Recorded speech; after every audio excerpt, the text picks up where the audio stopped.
يا عباد الله هبوا ونداء الحق لبوا. Assalamu alaikum wa rahmatullahi wa barakatuh, dear viewers, and welcome to another program on MTA International Gambia Studios entitled Stories of Devotion. In this program, we do bring you a talk with people who are in the Ahmadi Muslim Jamaat and who have devoted their lives to work for the Jamaat. They could be the missionaries of the Jamaat, they could be doctors, engineers, and teachers, they could be in any field of society, but devotees of the Ahmadiyya Muslim Jamaat. And in today's program, we are with Aamir Nadeem. Gentlemen, assalamu alaikum and welcome to the program. Alhamdulillah. Yeah, I'm thankful to you. Yeah, as almost tradition demands, we ask people first of all about where they were born and how their childhood had been like. You start by telling us where you were born and brought up. Well, my name is Aamir Nadeem, as you have already mentioned. I belong to a family. My father was in army, so I was brought up in army. You can say background. I went to army school. We lived in army camp, and my most of the education up till senior secondary school was done in army schools. Later, I joined college. It was under Punjab University. I have done my graduation from there, and afterwards I went to my job, and during job I have done my B.Ed. You may tell us the place you were born and where you were brought up, and let's say what childhood had been like for you. Okay, I was born, as I told you, my father was in army, so I was born in Sargodha, famous city in Pakistan. Then we went to Karachi when I was quite young, and I started my schooling from there. From there, my father was posted to Miawali, another famous city of Pakistan. And most of my childhood and you can say education was done in Miawali. It was a colony, and we used to live in quarters, and you see the atmosphere, or you can say it was a closed environment. It was not like an open city. So we used to be living in a controlled environment. It was very fine being in that place. The childhood was very lovely, as it is for everybody. We are two brothers and two sisters, so we enjoyed our life very well there. Going to school and coming back and doing homework and all that. Small things that back in 80s, not today. So that's the important thing. Okay, you have said that you were born in Sargodha and you grew up somewhere else, but your childhood was mostly within a military zone, say in That's correct. military confinement. That's correct. But how did the message of Ahmadiyyat actually reach your family? Okay, it was my great grandfather, Hazrat Maulvi Noor Ahmad. He was Sahabi of Hazrat Masih Maud, and he was the one who was blessed with this big blessings of the time. Let me tell you, Maulvi Noor Ahmad Sahib, Hazrat Maulvi Noor Ahmad Sahib Rizallah Ta'ala anhu, was himself Ahle Hadith, big scholar of his time. And even he wrote one book, series of books, in fact you can say, when Izala Oham was published, and he published 2 or 3 papers on it.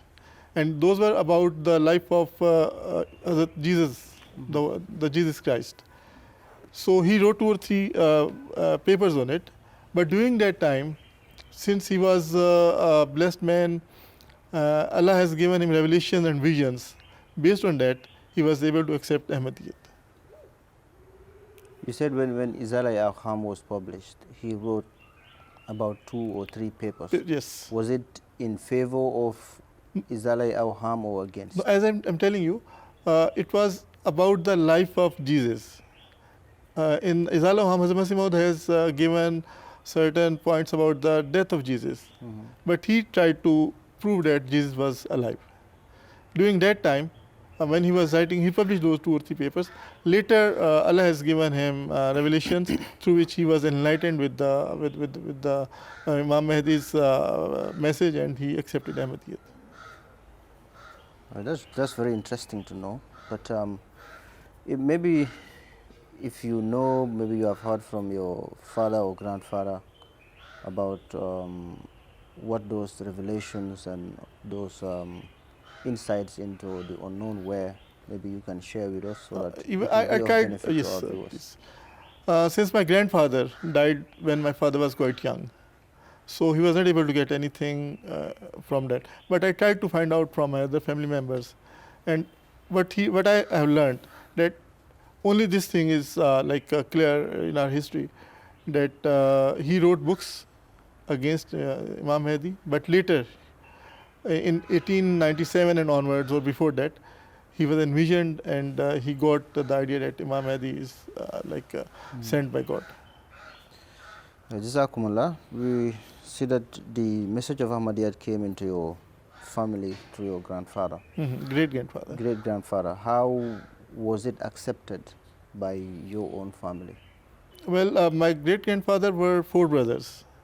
And out of those 4 brothers, 3 accepted Ahmadiyyat. And 3 were also, the other 2, as I mentioned earlier, that my great-grandfather was himself a great scholar of Ahl Hadith. The other 2 were also scholars. And in the family, it was accepted well. Okay, fine. But obviously, people were against him because he was amongst those people. Once Maulvi Muhammad Hassan Batalvi sent him a letter about that he should say something against Imam Mahdi. In fact, he prepared a fatwa, Maulvi Muhammad Hassan Batalvi, and he was expecting our great-grandfather Maulvi Sahib to sign on it, but he refused. Because he was thinking Imam Mahdi was, by then Mirza Ghulam Ahmad Qadiani al-Islam was a true person.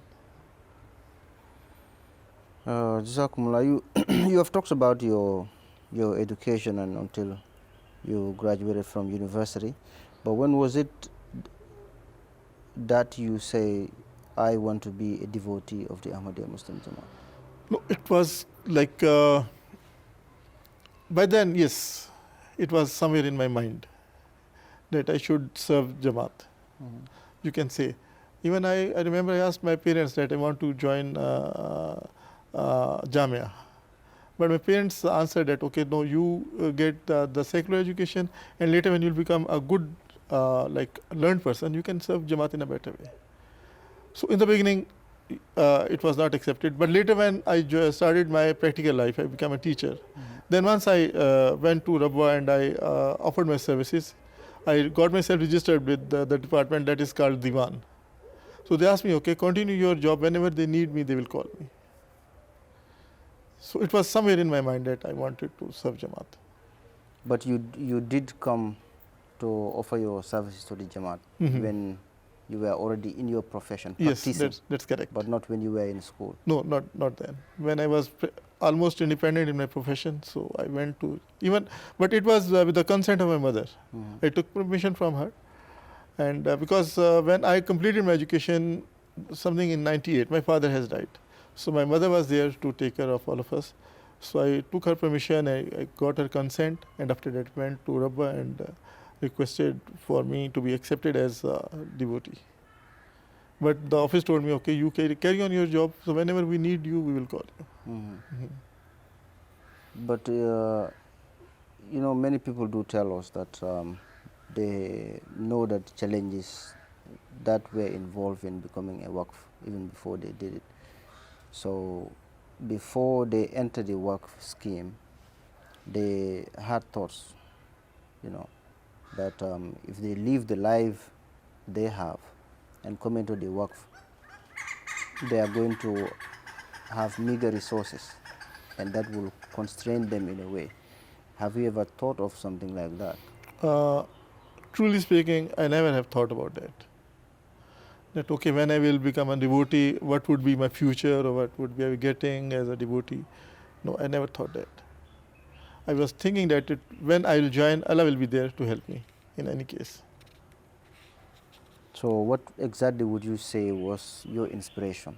Did you get it from people who have already devoted their lives, or you heard it from stories, the Khulafa, or what was exactly the inspiration? There can be many things. In fact, the great-great-grandfather of mine, the father of Hazrat Maulvi Noor Ahmad, Maulvi Allah Deta Sahib, he was once hired by Hazrat Masih Maud alayhi salam to teach his 2 sons, Mirza Fazal Ahmad and Mirza Sultan Ahmad. So this thing, I think that teaching, if I talk about teaching in particular, started from there. And even my great-grandfather Maulvi Sahib, he was himself a scholar and he was a teacher.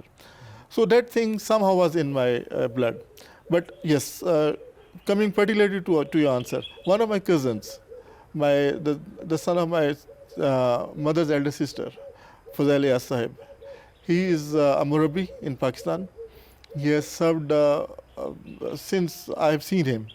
Since I was young, he completed his graduation. He served in Jamaat. Then he joined MTA, and he has been there in Pakistan for a long time. After that, again, he's back in Jamia. He's a teacher there now. So he was one inspiration for me. And then whenever we hear Hazur's Khalifa Rabi's addresses or Khalifa Khamis addresses on certain occasions, and both used to ask youngsters to come forward, especially in the field of teaching, and come and help Jamaat. So those things gave me inspiration to join Jamaat and serve as a teacher. So for you, the profession was a noble profession. Of course, teaching is a noble profession. Thank you. So, do you face any challenges, let's say, when you were in Pakistan in your work, or the challenges you have faced when you came to the Gambia? You might also tell us when did you actually came into the Gambia? Okay, as I told you, joining Majlis Nusrat Jahan, I have done it maybe in 2016. Before that, I was doing my private job, and there as an Ahmadi, we have to face many challenges. But once I decided to join Majlis Nusrat Jahan, so I have left my job there. In 2016, the process started, and in 2017, May 2017, I still remember, I reached here in Gambia. It was maybe 22nd May when I reached Gambia. So you may just distinguish for us what sort of challenges you faced in Pakistan, and say also the challenges you faced in the Gambia. Okay, in Pakistan, being in job, it was sort of private job. Even you're in government job, challenges are so many. The first thing is a survival there. People don't let you develop. They don't let you grow. They don't let you progress. Everywhere they try to hinder your services. Whatever you're doing there with lot of hard work and everything, but you're not getting the reward. But all the Ahmadis, alhamdulillah, in Pakistan, they are not looking for the reward by the government or by the people. We are looking always towards the reward that is given by Allah. And I think that is the reward that I received. So around 2016, I came to know through one of my cousins in Rabwa. He's already working in Jamaat offices. His name is Brother Amanullah Amjad Sahib. So he sent me a message that Majlis Nusrat Jahan are needing teachers in Africa. So I requested him, okay, forward my CV there. Then he put my request letter there. Then they contacted me. Then later I put my documents, whatever they needed. So the procedure took maybe 1.5 years. So when I reached here in Gambia, the thing is different now. It's not like working for a world organization or working for any private organization. It is working for Allah. For me, if I'm working in Nusrat, anywhere in Gambia, anywhere in Africa, working for Allah is same for me.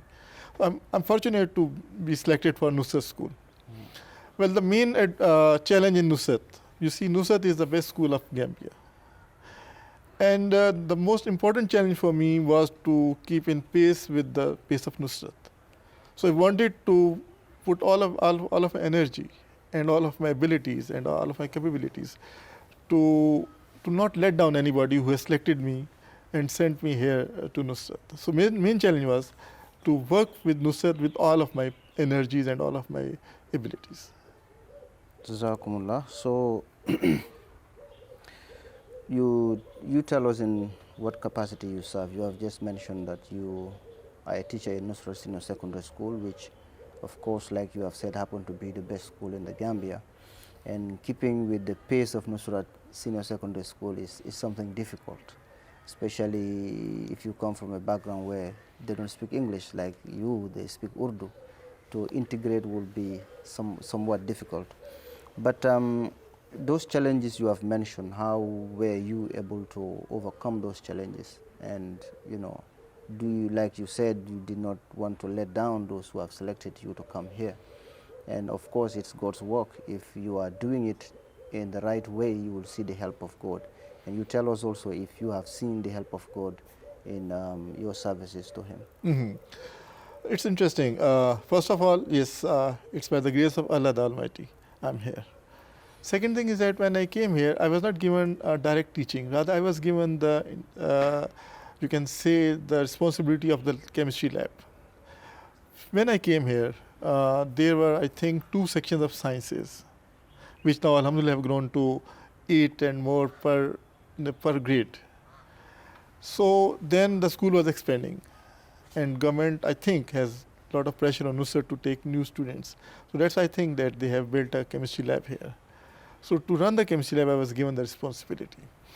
And I must thank the former principal, Mr. Bojang, who has helped me a lot. And obviously my immediate boss, Mr. Isa Conte. He helped me a lot in running the chemistry lab. Although I was a teacher there, in Pakistan I have taught different departments, different subjects. But chemistry, teaching chemistry and then taking care of the chemistry lab are 2 different things. And lab of this level was another challenge. So these people especially helped me. Now the present principal, Mr. Ahmadi, they have given me a lot of confidence. And they have a lot of faith in me. And alhamdulillah, I am able to take care of that. Now the thing is that what the main responsibility of mine being in the chemistry lab was to make sure that all the practicals, all the experiments that teachers plan to do, I must be there to help them, like providing them all the apparatus, providing them all the chemicals they are needing. And obviously once you are doing the practicals, you are using chemicals, you are using apparatus, then steady maintenance of the supply of these things is also a big challenge. Mm-hmm. So before practical starts, me and the teacher, we sit together, we chalk out what we are needing. Then we make a requisition for that, we contact principal, and principal very graciously helps us in getting those things. So that was the main thing. Okay, as far as the direct interaction is concerned, I didn't have that like of direct interaction as usually teachers have. They go into the classroom, they teach the students, but I was behind the scenes. Mm-hmm. Like your cameramen are behind the scenes. So I was behind the scenes and I was helping the teachers, I was helping the school with all the things that they are needing. Initially I was doing it for chemistry, but now alhamdulillah I'm doing it for physics and biology, and now alhamdulillah we are expanding in even automechanics is there in our school, and other departments have also started. So alhamdulillah I'm there to take care of all those things. So we are coming almost to the end of the program, but nonetheless, you have mentioned one inspiration that's from your great-grandfather, the way he accepted Ahmadiyyat, though he was initially an opponent. Though initially he was an opponent to the promised Messiah ﷺ, but God blessed him to have accepted Ahmadiyyat and become a Sahaba of the promised Messiah ﷺ.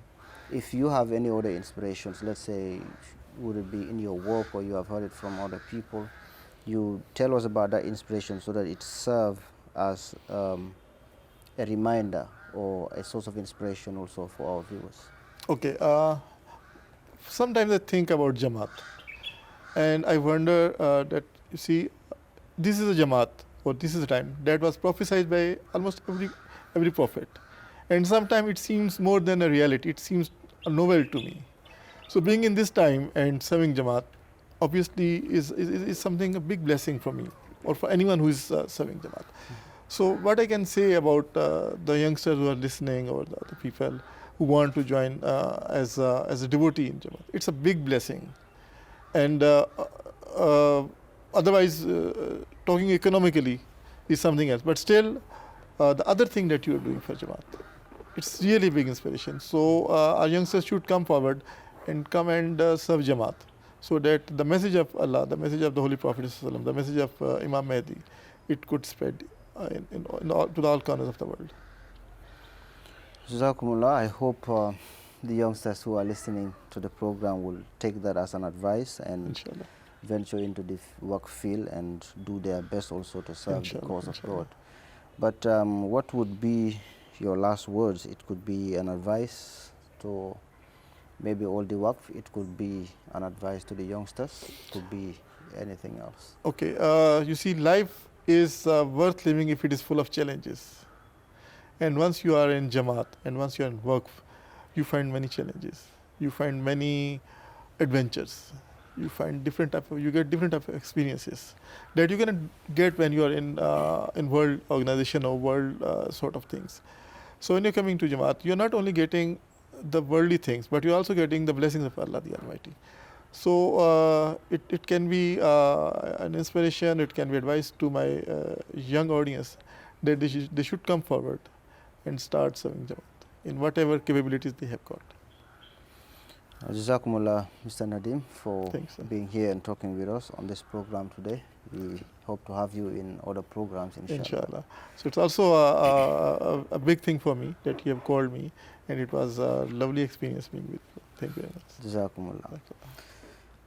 So dear viewers, this is all time allowed us. We have altogether heard the story of Mr. Nadeem, like he is usually called in Nusrat Senior Secondary School. And we have also heard his advice to the youngsters to come forward and serve the Jamaat of the Promised Messiah ﷺ, and therefore reap the blessings of this generation. Until we come back here with another person and another story, for now, Assalamu alaikum wa rahmatullahi wa barakatuh.